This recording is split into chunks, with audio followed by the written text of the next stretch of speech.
Então, para quem vai chegando ou para quem vai assistir esse vídeo depois, eu sou Manuela Uber, sou psicóloga. O foco do meu trabalho é em psicologia infantil e orientação de pais, porque eu acredito que a infância é o lugar aonde tudo acontece. Então, é muito importante a gente já cuidar das pessoas desde a infância. E hoje a nossa live é imperdível, como eu venho falando aqui, porque esse assunto é um assunto que as mães procuram muito ajuda por conta dele, né? Inclusive, ele é um dos tops lá das pesquisas do Google. Isso é bem interessante também, né? Porque a questão do choro que é a procura, né? Mas eu vou falar hoje sobre por que o choro do meu filho me incomoda tanto. Até vou tentar aqui colocar o título para quem depois for entrando, né?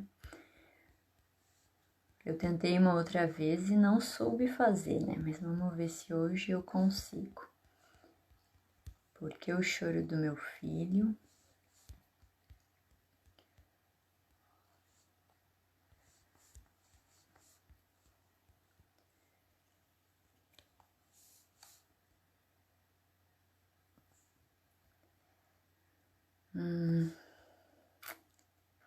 Eu não consigo fixar.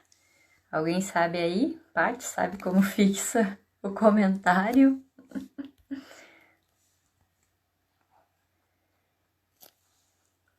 E eu não sei. Algumas pessoas dizem que é só segurar aqui que consegue fixar, mas eu não sei fixar o título.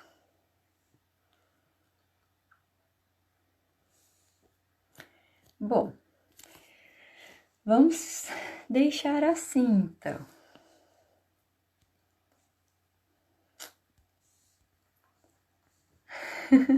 Eu ainda não também.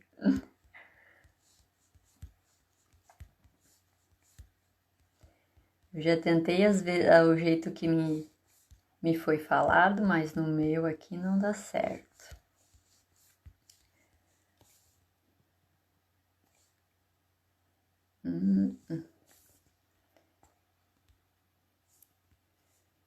Bom, aqui, acho que agora deu. Aí, ê! Só faltou o ponto, mas agora eu aprendi. Depois eu te ensino, Paty.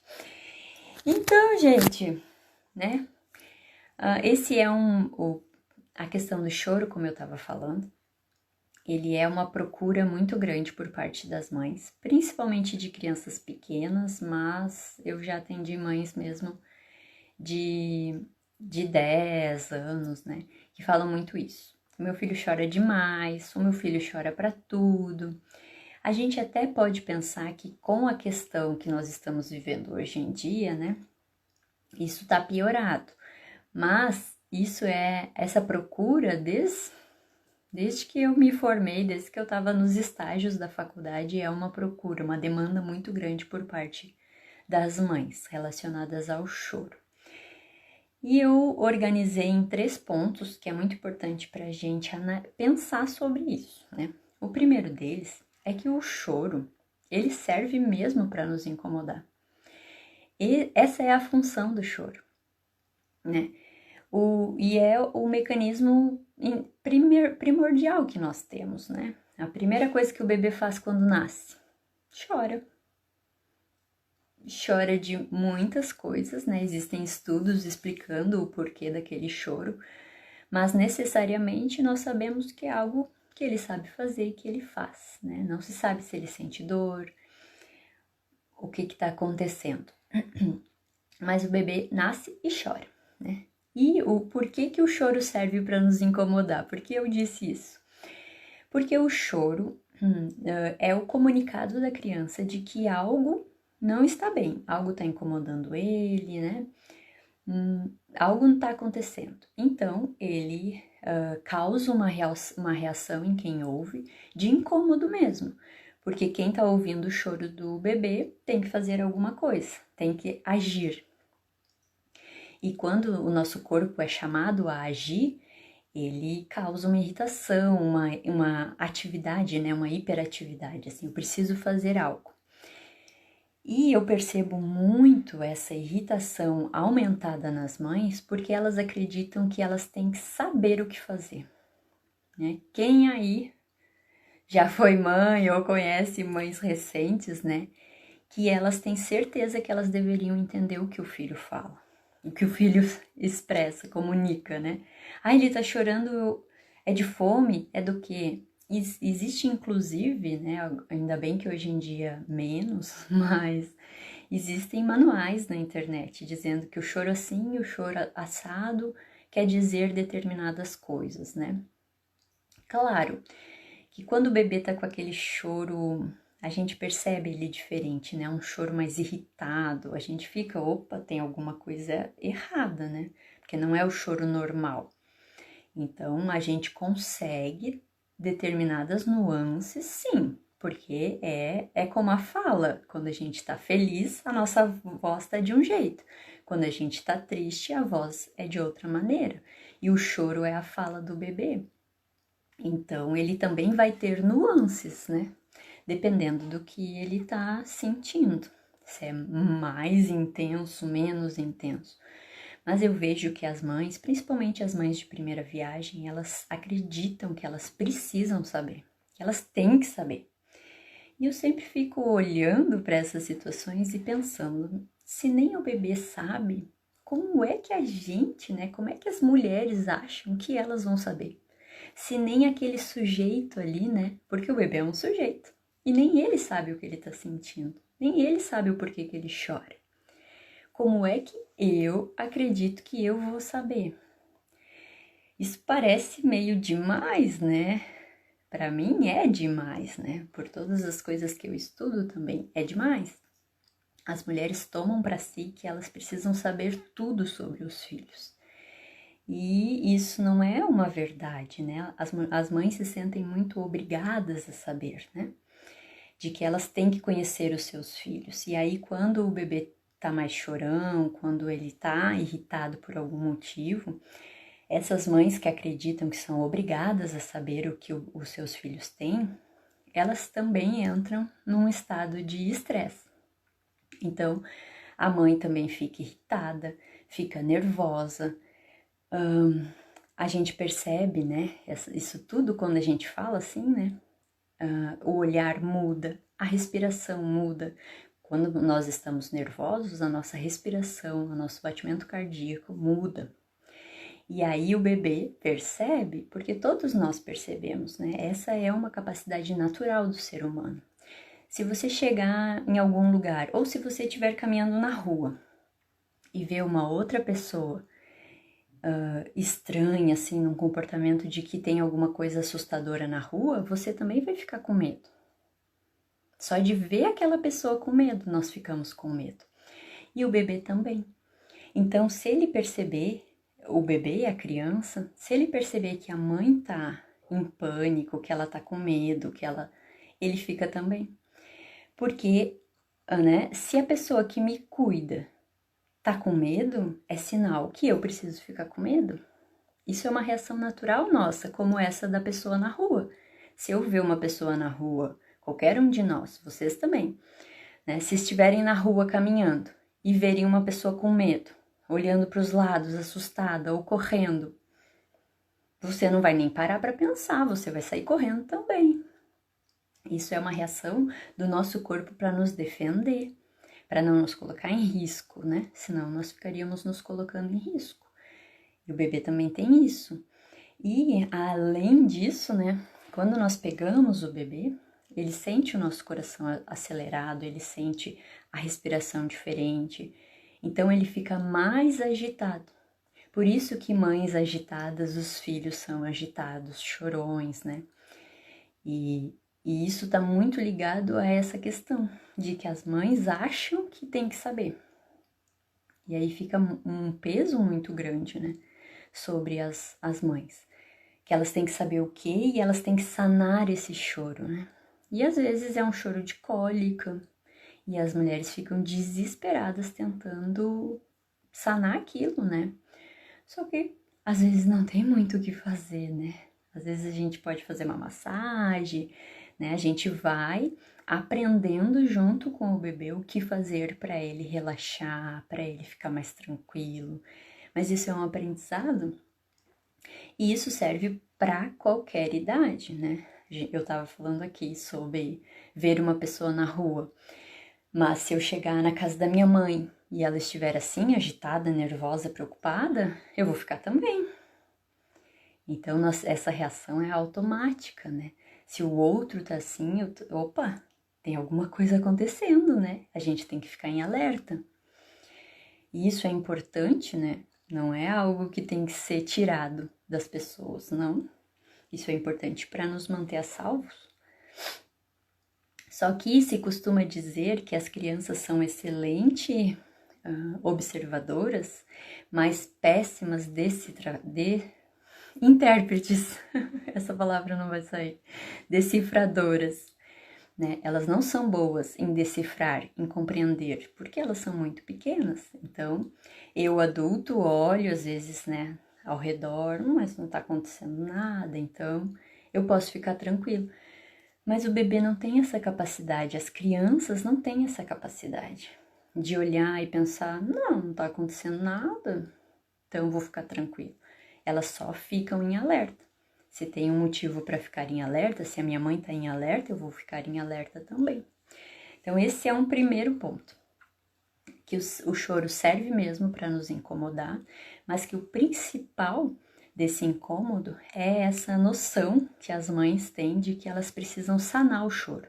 Elas precisam resolver o choro, né? Se ele tá chorando, é por tal coisa e eu tenho que resolver. É eu, mãe, que tenho que resolver, né?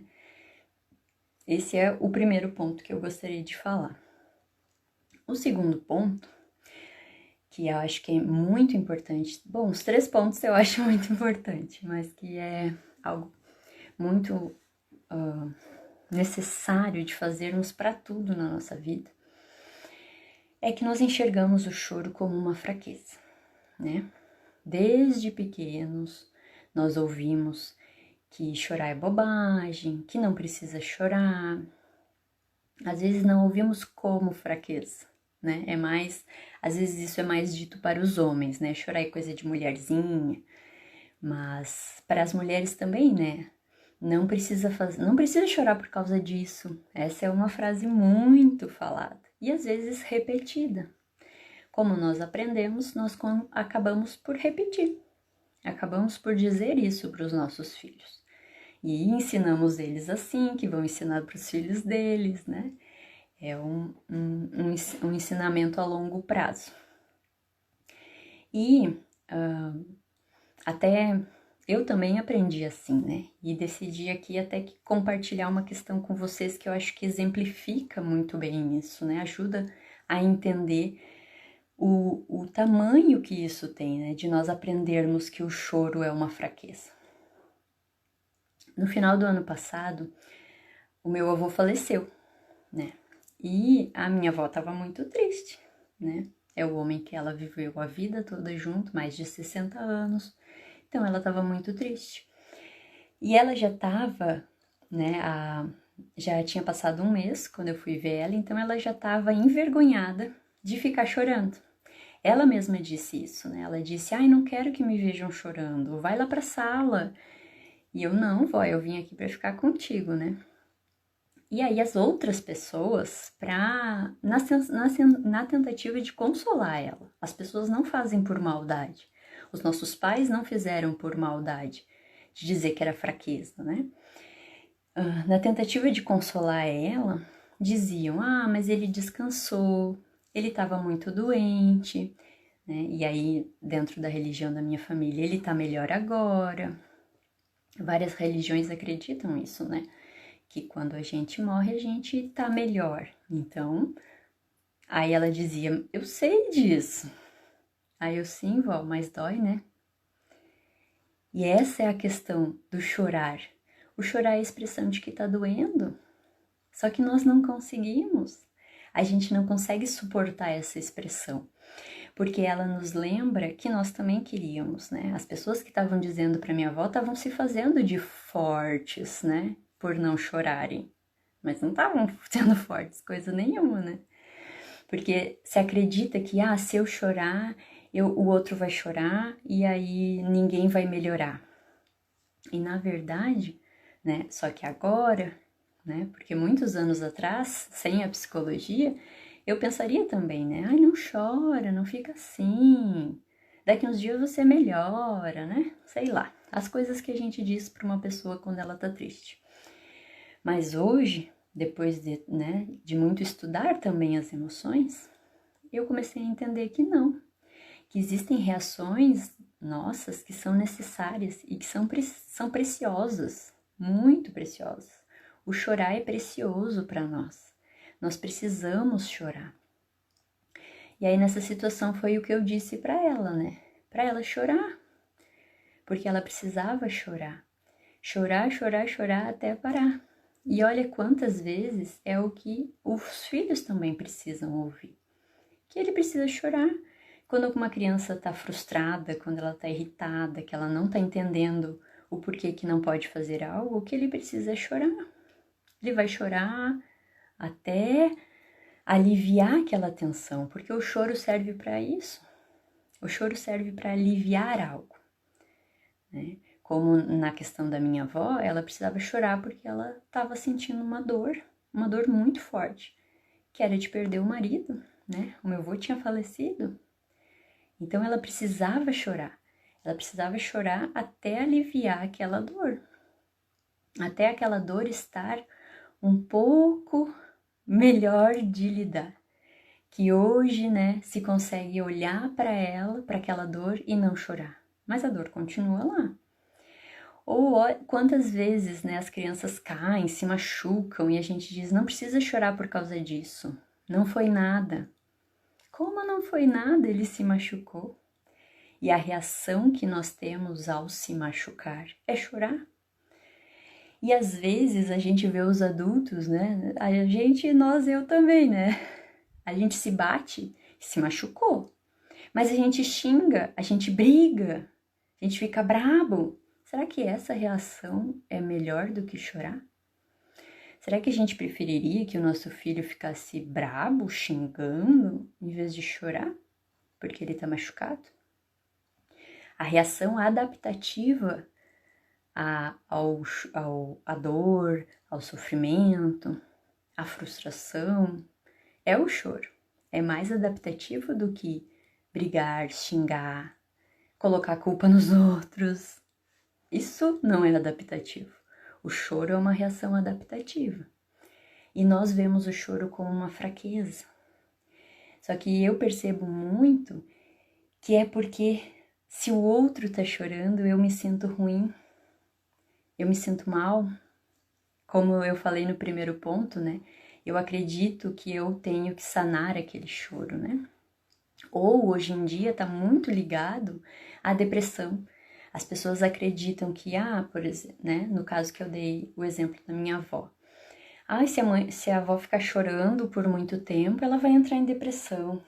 Mas não, o choro não está ligado à depressão. Uma pessoa que chora por um caso específico, ela tá chorando porque ela precisa chorar. Se a pessoa tá chorando o tempo todo, por tudo, se ela se isola, né? Aí são sintomas de depressão ou de um princípio, né? Um início de depressão. Então, o chorar não é o sintoma da depressão, que às vezes a gente confunde um pouco mesmo, né? Porque uma pessoa que tem depressão tendencialmente chora mais, mas não quer dizer que o choro leva a pessoa à depressão. Muito pelo contrário, chorar é uma maneira de lidar com o sofrimento. Então, ele pode ser evitativo até da depressão. Então, quando uma criança chora, quando ela não tá bem, a maioria das vezes o que ela precisa é que nós estejamos ao lado dela, como a minha avó precisava. Por isso que eu trouxe esse exemplo para vocês. Tudo que uma pessoa que está sofrendo precisa é que a gente esteja ao lado dela E muitas vezes as crianças também, ele tá chorando porque ele ficou irritado, ficou brabo, né? Que não pôde ganhar algo. Uma situação bem típica, né? Ok, tudo bem chorar, filho. A gente fica triste mesmo quando não pode ganhar algo. E eu vou estar aqui. Eu vou estar aqui do teu lado. A gente não precisa mudar de ideia. A gente não precisa sanar o choro. Nós precisamos estar presentes com a pessoa. Quando ela não tá bem, quando ela chora. Um terceiro ponto que eu acho que é muito importante também de prestar atenção nessa questão do choro, e é algo que se fala bastante hoje, que eu tenho tentado trabalhar bastante, é que o choro nos leva direto para a nossa criança ferida, a gente costuma dizer. Se vocês pararem para prestar atenção quando o filho de vocês está chorando, vocês vão perceber que vocês se lembram, aquilo traz coisas que estão lá no fundo de vocês. Traz fantasmas, né? Traz aquela sensação de que eu não sou boa mãe. E isso está baseado lá na criança ferida que a gente fala, que é uma pessoa que foi criada cheia de inseguranças, de medos. Então traz à tona esses fantasmas que nós temos, de eu não dou conta, eu não consigo, eu não sou capaz, não sou uma boa mãe, né? E traz junto com tudo isso as coisas que você viveu lá na sua infância, as coisas que você ouviu, de que chorar era ser fraco, então você fica pensando, ai, meu filho é fraco, ai, eu estou... A Andrea falou, né, com certeza. O filho, né? Ter um filho é muito trazer as nossas coisas à tona, né? A criança traz com muita força aquilo que a gente deixa bem escondidinho lá no fundo. E traz essas questões também, todas as coisas que a gente ouviu, né? De que chorar era fraqueza, de que você vai ser menos, né?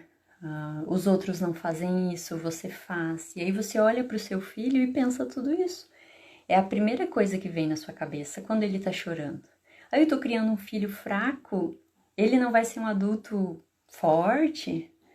Só que é o que eu tava falando antes, né? Será que eu prefiro que o meu filho seja um adulto que chore ou um adulto que fica violento, irritado com as coisas? Porque as duas vão ser reações à tristeza ou à frustração, né? Que como adulto é o que mais nos acontece, né? E que nos traz choros.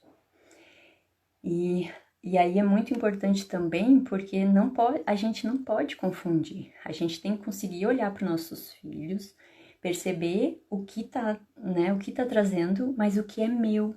E isso é meu. Eu vou resolver. Agora eu vou deixar isso de lado e vou ajudar o meu filho. Vou resolver o problema dele. Porque senão a gente mistura e aí fica impossível de resolver. Porque aí fica as tuas coisas que você não resolveu e o problema do filho. E aí esse problema às vezes fica muito maior. Porque, né, algumas vezes que nem ele caiu e se machucou. E é só isso. Mas aquele choro já me deixou tão irritada, já me deixou tão incomodada, já me deixou pensando que ele é fraco, que ele não vai dar conta, que eu não estou fazendo um bom trabalho como mãe, já veio todos esses fantasmas, que eu vou tratar ele com todos esses fantasmas. Então, fica um peso, uma carga muito grande para essa relação com o filho. E às vezes é uma questão muito, muito menor. Às vezes não, né? Acredito que sempre, porque a criança ainda não tem essa carga é nossa. É nós adultos que temos toda a nossa infância. E lá na nossa infância tem muita coisa que aconteceu com a gente. E não é só coisas horríveis, como esses dias eu postei, né? Às vezes, a minha infância não foi tão ruim. O dó também, né? O dó tem muita relação com achar que tem que fazer algo, né? Daí a gente sente pena. Nem por 10 segundos. Você fica com muita dó, né? Só que o nosso filho não precisa da nossa dó. Isso também é algo que eu não coloquei na live de hoje, mas é muito interessante, muito importante. Que bom que você trouxe isso, André. O nosso filho não precisa da nossa dó, ele precisa do nosso amor. Dó é diferente de amor, né? Dó eu tenho pena. Só que ele é um sujeito incrível, cheio de potencialidades. E a gente tem que olhar para o filho dessa maneira. Que ele ainda não aprendeu. Ele ainda está com dificuldades. E esse é o meu papel de mãe. Ajudar ele. Né? E não é um papel fácil, é um papel difícil. Porque às vezes a gente não foi ajudado a desenvolver todo o nosso potencial. Mas o seu filho pode ser diferente, né? Você pode ajudar o teu filho a ser diferente. E a gente não tem que ter dó, nem ter raiva, nem ficar irritada, né? Nenhum dos dois lados é bom com os filhos. Nós temos que olhar eles como um potencial, porque a criança tem um potencial gigante, todas, de aprendizado. Mas eles precisam ser ensinados a melhor maneira de lidar. Só que muitas vezes vai chorar, porque a melhor maneira às vezes é chorar. Como, por exemplo, né, se a gente perde alguém ou perder um animal de estimação. Tem muitos pais que não querem que a criança chore e vai lá e compra outro animal de estimação. Só que a melhor maneira de nós lidarmos com o luto é chorando. O choro é a melhor expressão para o luto. Porque quando a gente perde alguém, mesmo que seja uma amizade, um namoro, é um luto, é uma perda. E a gente vai chorar. Vai chorar, chorar, chorar, até passar. E aí a gente consegue elaborar. O choro é essa descarga emocional, né? E o choro das crianças serve para isso, para descarregar aquela... Porque eles, mais ainda do que nós, né? Eles têm uma descarga emocional muito grande, né? Eles ficam muito agitados, muito nervosos, muito irritados. E aí chora, isso passa, isso ameniza, e aí sim eles têm condições de fazer diferente, de conversar. Tanto que é muito difícil conversar quando a criança tá assim, quando ela tá muito irritada ou quando ela tá chorando muito. Algumas crianças até negam, né? Não quero. Eles não querem abraço, não querem ficar perto, eles querem porque eles estão muito irritados. Então eles precisam desse momento, eles precisam chorar. E aí depois, sim, depois vem a parte do aprendizado. Primeiro vem a descarga. Primeiro vem o passar. E aí, respira fundo, agora vai. Então nós não precisamos ter dó também. A gente precisa olhar com esse outro olhar. E então dar uma retomada, né, nos nossos 3 pontos aqui que eu falei hoje. O primeiro é que o choro serve mesmo, né, para nos incomodar, ou com...